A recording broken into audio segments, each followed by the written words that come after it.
Assalamualaikum warahmatullahi wabarakatuh. Nama saya Akhir Abdullah. Eh, yang pertama, saya akan menjelaskan tentang eh, semiotika Charles Sanders Peirce. Yang pertama, pengertian semiotika didasarkan pada logika. Logika yang pelajari tentang bernalar melalui tanda-tanda. Yang kedua, linguistik. Berbagai macam tanda yang diciptakan manusia untuk berkomunikasi. Yang ketiga, klarifikasi tanda. Nah, di sini ada tiga, yaitu berdasarkan drone, qualisign, sin sign, dan legisign. Nah, yang kedua ada berdasarkan objeknya. Di sini ada tiga, yaitu icon, index, dan simbol. Nah, yang ketiga berdasarkan interpretan. Yang pertama ada reme, Dickensian atau decision, dan argumen. Nah, terus ada 10 macam tanda. Yang pertama ada qualisign. Nah, di qualisign ini ada 3 lagi, yaitu warna merah, warna kuning, warna hitam. Warna merah artinya keberanian, warna kuning artinya keceraian, warna hitam kejahatan. Terus ada incoming sign, yaitu ada foto dan peta. Yang ketiga ada rhematic indexical sign, eh, yaitu tanda tengkorak di setiap jalan yang rawan kecelakaan. Design sign, yaitu rambu bergambar masjid atau SPBU. Iconic legacy sign, yaitu rambu-rambu lalu lintas. Terus ada rhematic indexical legacy sign, tanda pada toilet pria atau wanita. Discan indexical sign, lampu hazard yang menyala pada mobil di pinggir jalan. Rhematic symbol atau simbol rem, yaitu saat melihat gambar mobil kita mengatakan bahwa itu gambar mobil dan orang lain pun demikian. Descent symbol atau proposition, yaitu seseorang mengatakan pada kita untuk keluar, maka kita langsung keluar dari tempat kita berada. Yang terakhir ada argumen, yaitu seseorang yang mengatakan bahwa sebuah ruangan yang ia bilang terang, maka terang di sini telah dipertimbangkan olehnya atas berbagai pertimbangan, baik intensitas, cahaya, dan lain-lain.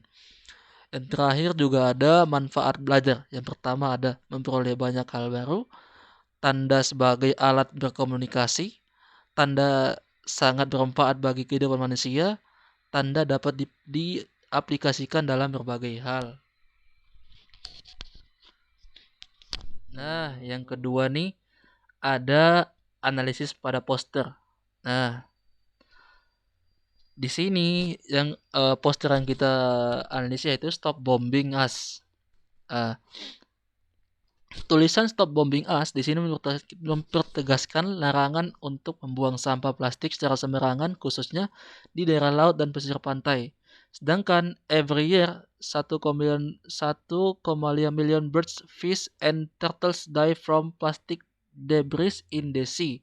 Di sini dibuat untuk menghimbau setiap orang untuk tidak membuang sampah plastik secara sembarangan karena dampak yang diakibatkan sangatlah fatal dan berbahaya bagi ekosistem di bumi ini, khususnya hewan-hewan langka yang terancam punah.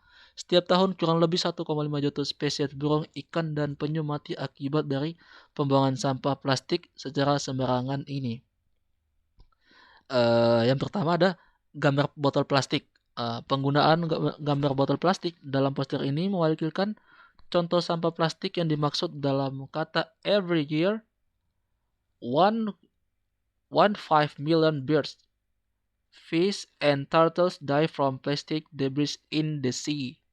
Botol plastik ini merupakan sampah plastik yang sulit terurai, bahkan hampir tidak dapat terurai, sehingga membuang sampah botol plastik ini berdampak sangat buruk bagi kita dan bagi lingkungan sekitar. Ya kita tahu kan, banyak sekali sampah-sampah di lautan, di sungai, bahkan yang membuat sampah-sampah itu bisa membuat banjir yang sangat besar. Yang kedua ada tulisan atau Greenpeace. Dalam bahasa Indonesia, kata Greenpeace berarti perdamaian hijau. Maksudnya adalah kita diajak untuk berdamai dengan sesama manusia, sama makhluk hidup, serta ekosistem yang terdapat di bumi ini dengan tidak membuang sampah plastik secara sembarangan. Dan kita juga dihimbau untuk bisa memanfaatkan limbah plastik dengan cara mendaur ulang atau mengurangi produksi plastik karena dampaknya yang cukup merugikan bagi makhluk hidup yang lain. Nah, itu adalah analisis dari poster.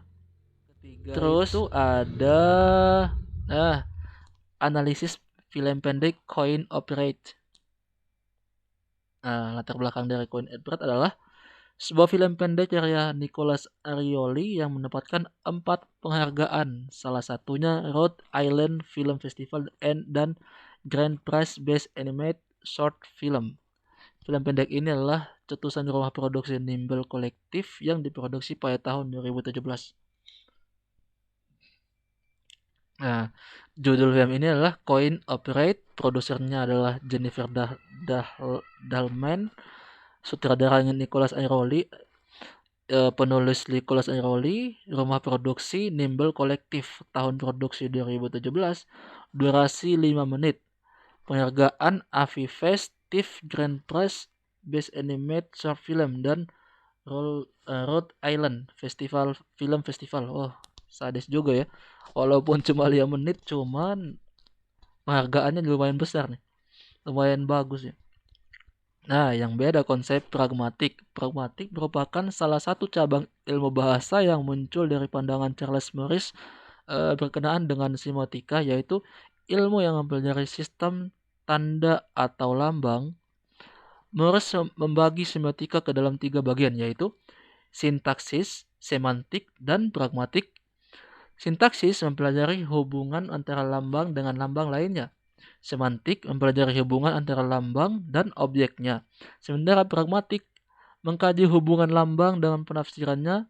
Pragmatik muncul sebagai usaha mengatasi kebuntuan semantik dalam menginterpretasikan makna kalimat. Jadi bisa dibilang nih ada korelasinya atau hubungan antara ininya lah. Nah, pragmatik berasal dari kata pragma dalam bahasa Indonesia, yaitu berarti tindakan atau action. Kajian pragmatik terkait langsung dengan fungsi utama bahasa, yaitu sebagai alat komunikasi. Geoffrey Leach menyatakan bahwa kajian pemakaian bahasa yang digunakan dalam berkomunikasi secara umum disebut pragmatik umum. Apa yang dikemukakan oleh Leach sejalan dengan pandangan Stephen C. Levinson yang menyatakan bahwa pragmatik merupakan kajian tentang pemakaian bahasa, dan di sini ada deexis adalah cabang pragmatik yang mengkaji pergantian makna kata atau kalimat yang disebabkan oleh pergantian konteks. Implikatur adalah Implikatur adalah cabang pragmatik yang mengkaji makna konotatif. Peranggapan merupakan sesuatu yang diambil oleh penyapa sebagai dasar berpijak yang dipakai bersama-sama antara partisipan atau percakapan. Oleh karena itu, secara pragmatik, peranggapan dapat dipandang sebagai asumsi penyapa dalam membuat pesapa menerima apa yang dinyatakan penyapa. Bikin pusing juga sih ini. Tindakan bahasa merupakan suatu kegiatan penutur menggunakan bahasanya dalam berkomunikasi.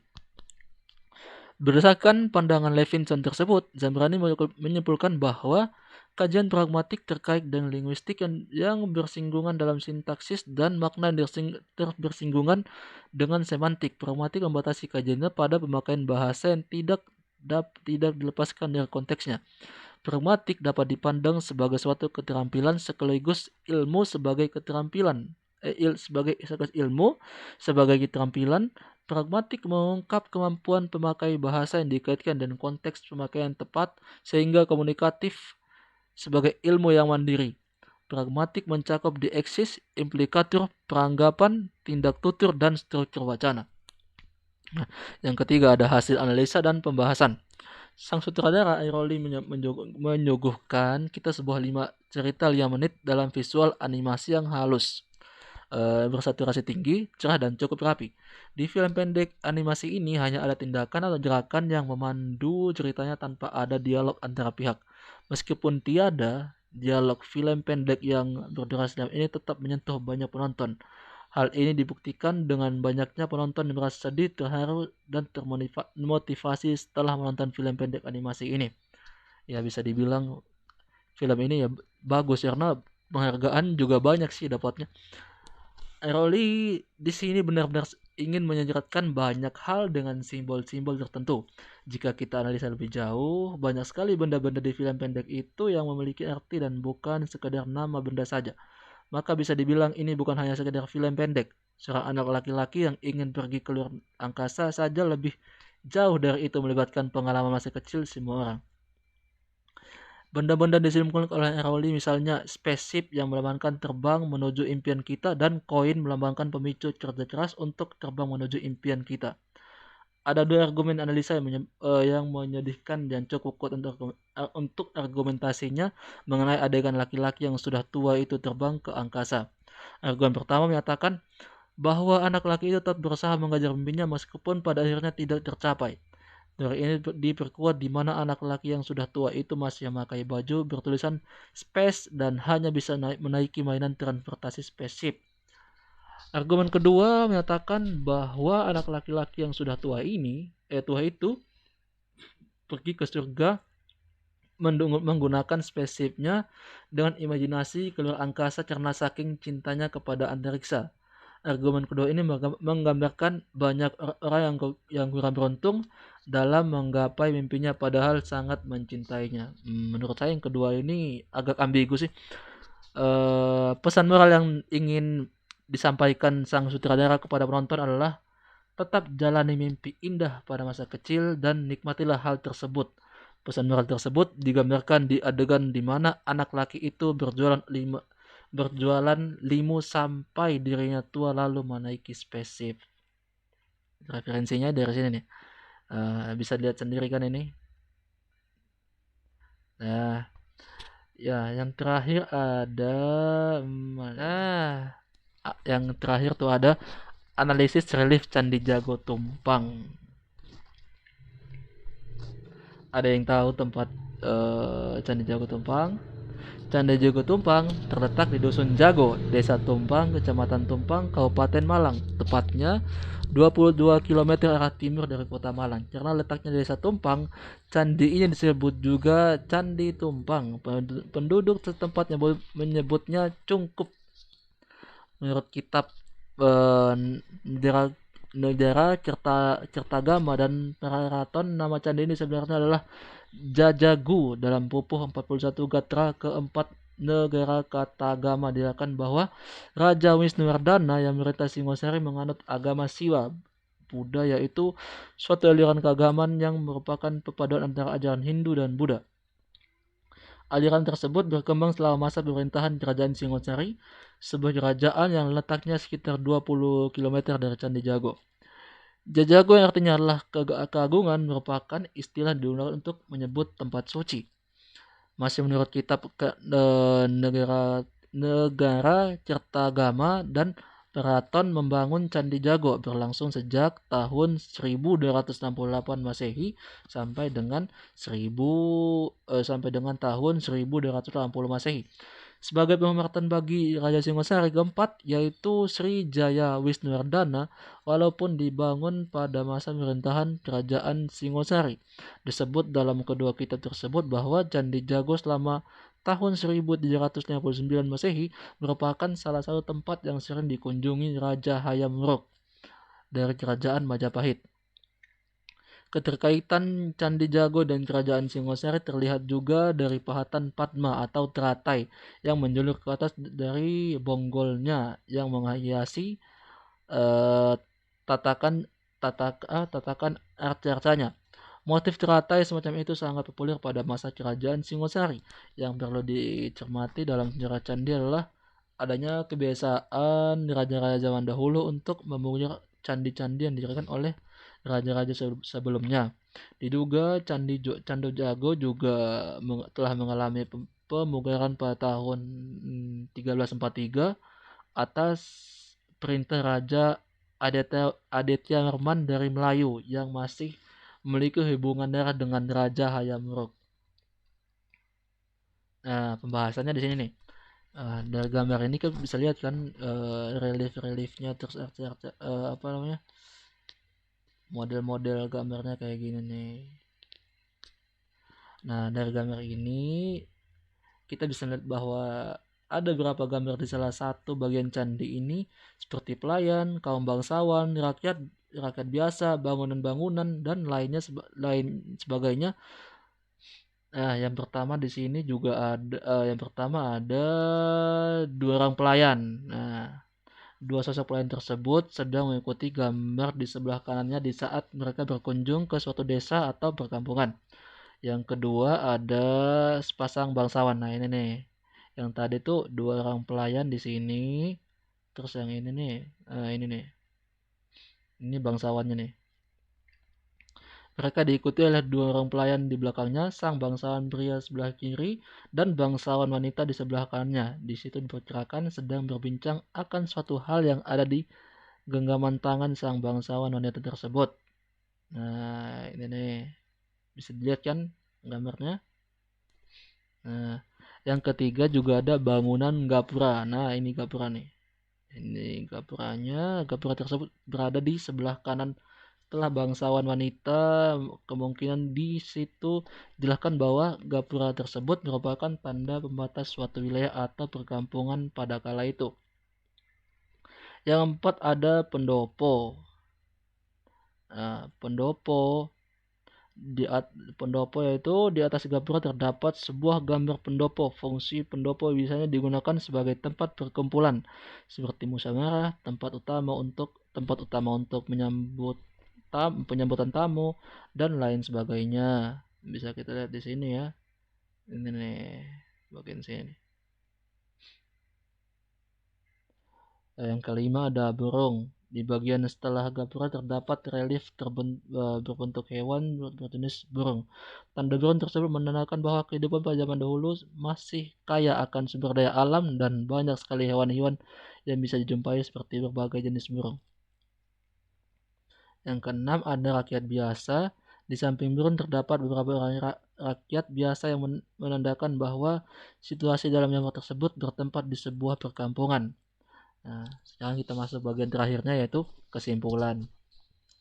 Kesimpulan dari gambar di atas menceritakan sepasang orang bangsawan sedang berkunjung melihat suasana tempat di mana rakyat biasa tinggal. Mereka saling berbincang mengenai hal-hal yang ada di perkampungan tersebut. Mereka dikawal oleh dua orang pengawal yang siap siaga menjaga keamanan dua orang bangsawan tersebut. Nah, referensinya dapat dari ini nih, Candi Nah, bisa lihat di sini kan linknya. Bisa dibilang juga zaman dahulu, jadi cerita-cerita tentang kehidupan mereka tuh dibuat di batu, terus di pohon, terus di kulit-kulit binatang. Nah, yang sangat terkenal ya itu tadi relief di candi, terus masih banyak lagi lah tempat-tempat yang biasa digambar zaman dahulu. Oh ya udah, terima kasih untuk atas video ini. Assalamualaikum warahmatullahi wabarakatuh.